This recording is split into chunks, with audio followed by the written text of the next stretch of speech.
Ladies and gentlemen, the President of the United States.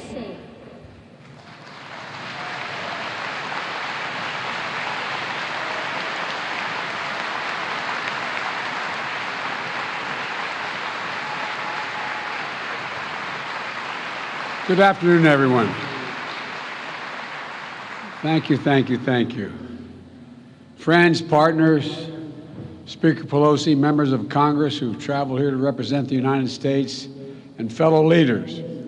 It's an honor to once again participate in this critical summit. And I'd like to thank our host, President El-Sisi, for bringing us together at this pivotal moment. Thank you, Mr. President.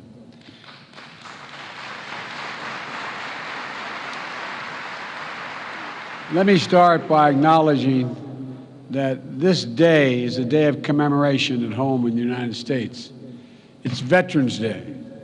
America's veterans and their families, survivors and caregivers, are the very spine and soul of the United States.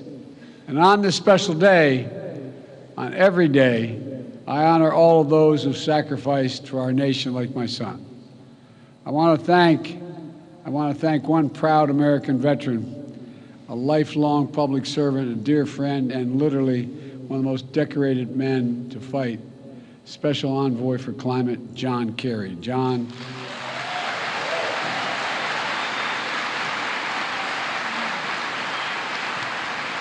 your commitment, your passion, your diplomatic expertise have been absolutely critical to delivering incredible progress on climate issues over the past 2 years. And I thank you, pal. I thank you for being my friend. Here in Egypt, the Great Pyramids and the ancient artifacts stand as testament to millennia of human ingenuity. We see our mission to avert climate catastrophe and seize a new clean energy economy, not only as an imperative for our present and future, but through the eyes of history. According to the World Meteorological Organization, the past 8 years have been the warmest on record. In the United States, we're seeing historic drought and wildfires in the West, devastating hurricanes and storms in the East. Here in Africa, home to many nations considered most vulnerable to climate change, food insecurity. Hunger follows 4 years of intense drought in the Horn of Africa. Meanwhile, the Niger River in West Africa, swollen because of more intense rainfall, is wreaking havoc on fishing and farming communities. In Nigeria, flooding has recently killed 600 people. 1.3 million more are displaced. Seasonal livestock migration routes have been used for hundreds of years, are being altered, increasing the risk of conflict between herders and local farming communities. The climate crisis is about human security, economic security, environmental security, national security, and the very life of the planet. So today, I'd like to share with you how the United States is meeting the climate crisis with urgency and with determination to ensure a cleaner, safer, and healthier planet for all of us.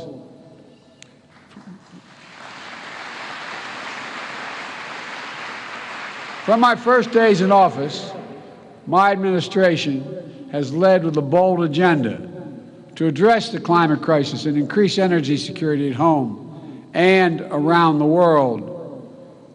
We immediately rejoined the Paris Agreement. We convened major climate summits and reestablished. I apologize whoever pulled out of the agreement. We established major economies forum to spur countries around the world to raise their climate ambitions. Last year at COP27 in Glasgow, the United States helped deliver critical commitments that will get 2/3 of the world's GDP on track to limit warming to 1.5 degrees Celsius. Over the past 2 years, the United States has delivered unprecedented progress at home through a generational investment in upgrading our nation's infrastructure. We're making our power grid better able to transmit clean energy, expanding public traffic, transit and rail, building nationwide network of electric vehicle charging stations, over 50,000. And this summer, the United States Congress passed, and I signed into law my proposal for the biggest, most important climate bill in the history of our country, the Inflation Reduction Act.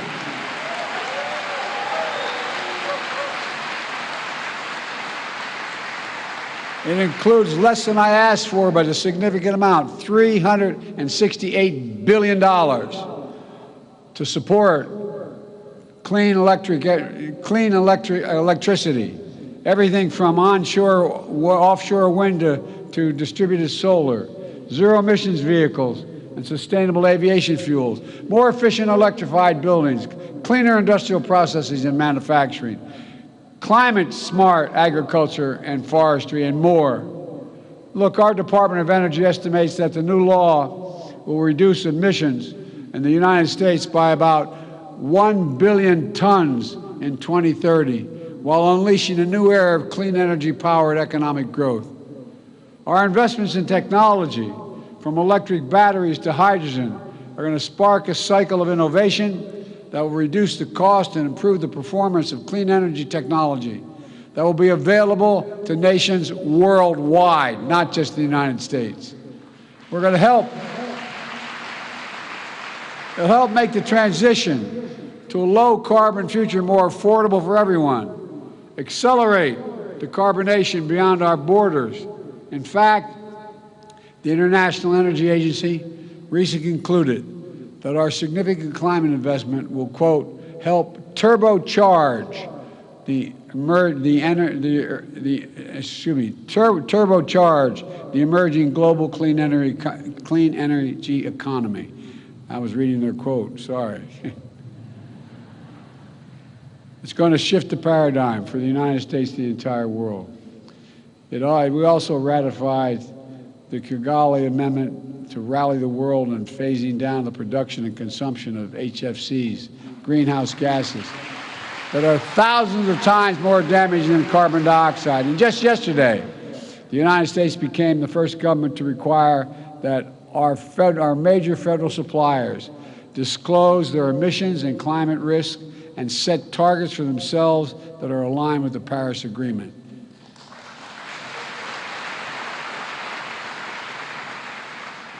As the world's largest customer, with more than $650 billion in spending last year, the United States government is putting our money where our mouth is to strengthen accountability for climate risk and resilience.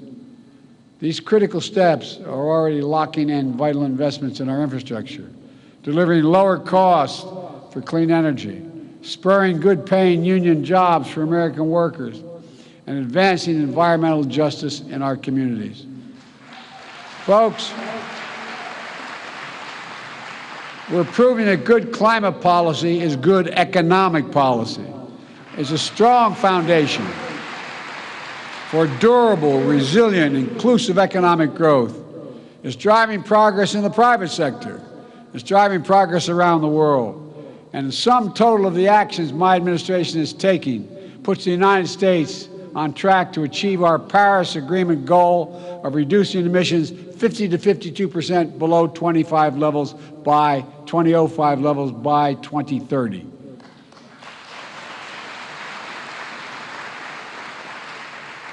Let me just take a moment to emphasize how meaningful it is that I can say that. I introduced the first piece of climate legislation in the United States Senate way back in 1986, 36 years ago. My commitment to this issue has been unwavering. Today, finally, thanks to the actions we've taken, I can stand here as President of the United States of America and say with confidence, the United States of America will meet our emissions targets by 2030.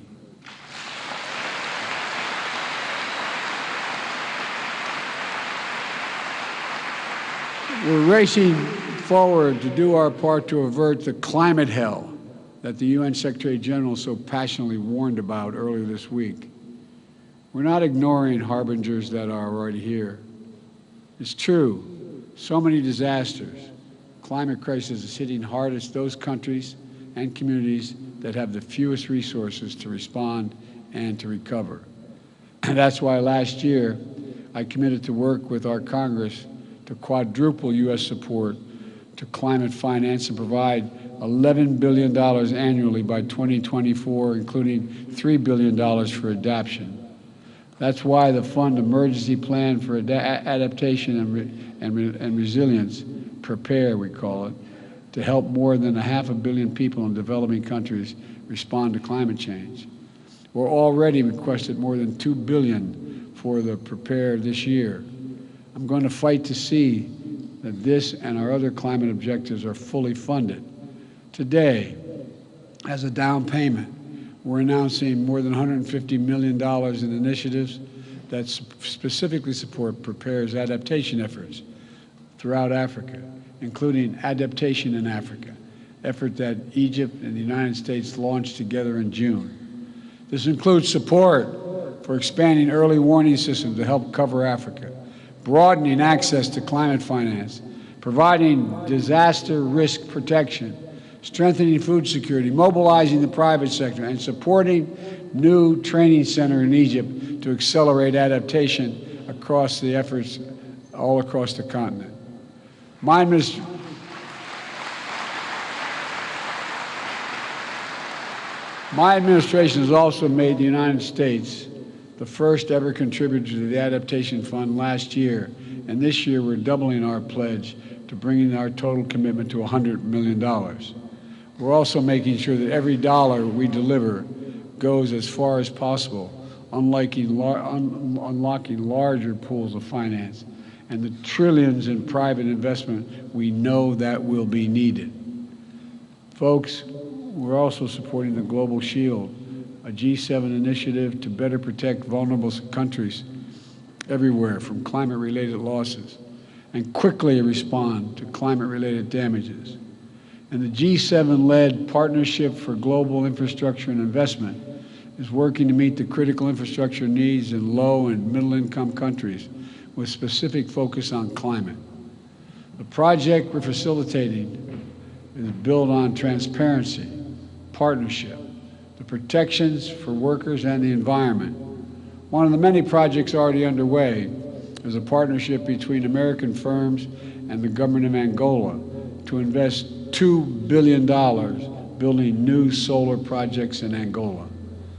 And everywhere, like everywhere in the world, climate adaptation in Africa is working toward energy transmissions that just means creating good jobs, spurring inclusive economic growth, and leaving no one behind as we implement the Sustainable Development Goals.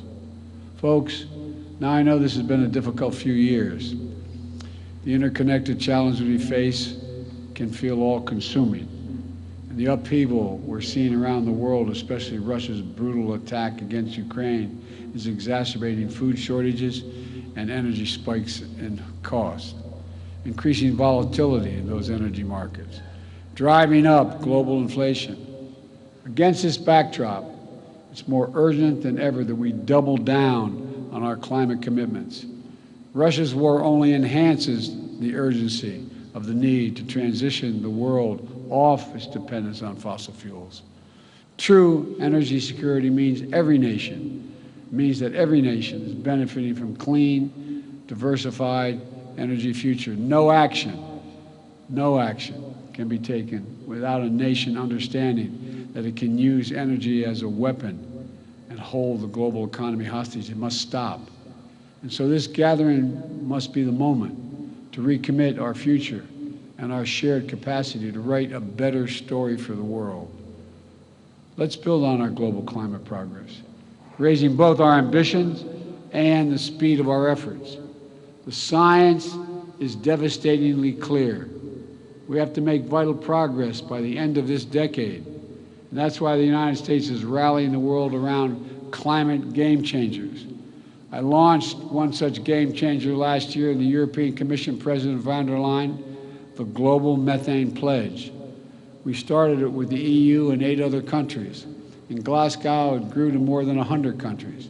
Now more than 130 countries have signed on to covering more than half of the global methane emissions. Methane is 80 times more potent than carbon, and it accounts for nearly half of the net warming we're experiencing now. So cutting methane by at least 30% by 2030 can be our best chance to keep within reach of 1.5 degrees Celsius target.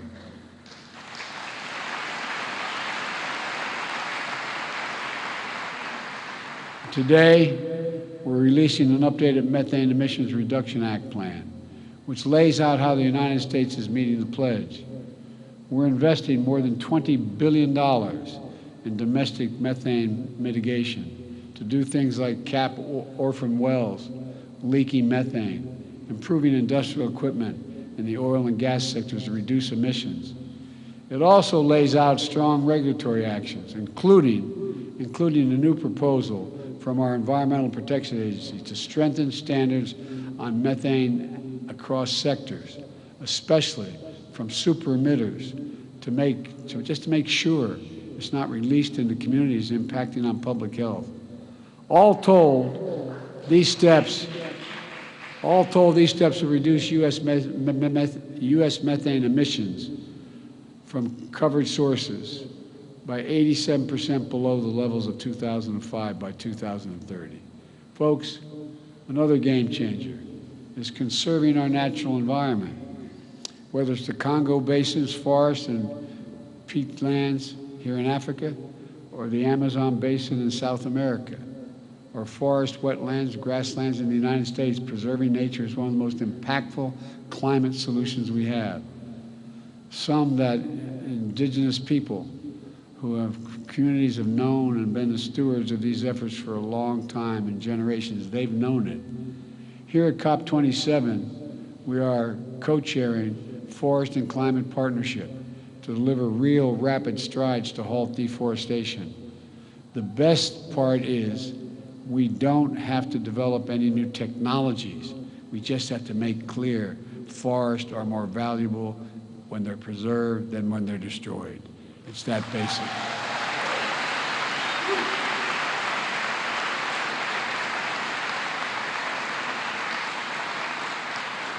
And those who are able should be chipping in to help those countries, in fact, preserve those great forests.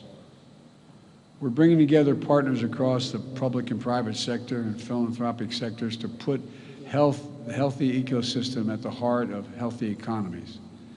This is it's going to take all of us. It's going to take all of us. We need to harness our capacity to tackle emissions in economic sectors like international shipping. If the shipping sector were a standalone economy, it would rank as the 10th largest emitter in the world. So together with Norway, the United States has launched the Green Shipping Challenge. During this COP, we've seen dozens of commitments from governments as well as ports and private companies to facilitate green shipping corridors and align the sector with the 1.5 degree goal. If we can accelerate actions on these game changers, we can reach our goal. We can keep it within reach as well. But to permanently bend the emissions curve, every nation needs to step up. At this gathering, we must renew and raise our climate ambitions. The United States is acting. Everyone has to act. It's a duty and responsibility of global leadership.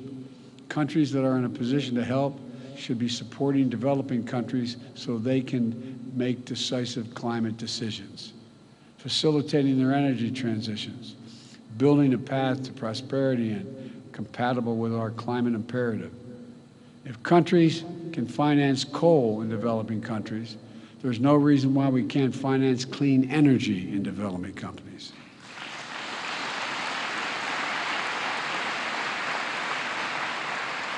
I'm pleased to announce today, alongside the European Union and Germany, a $500 million package to finance and facilitate Egypt's transition to clean energy.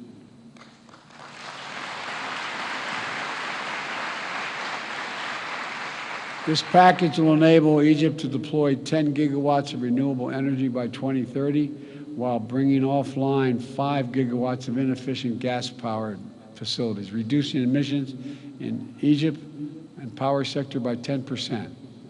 We will also work with Egypt to capture nearly 14 billion cubic meters of natural gas, which Egypt currently flares, vents, or leaks from its oil and gas operations.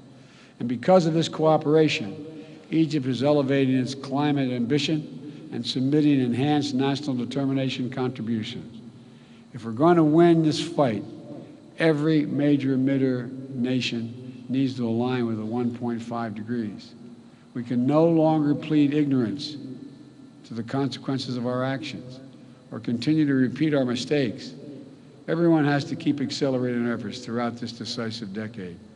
My friends, I came to the presidency determined to make the transformational changes that are needed, that America needs to make, and we have to do for the rest of the world, to overcome decades of opposition and obstacles of progress on this issue alone, to reestablish the United States as a trustworthy, committed global leader on climate.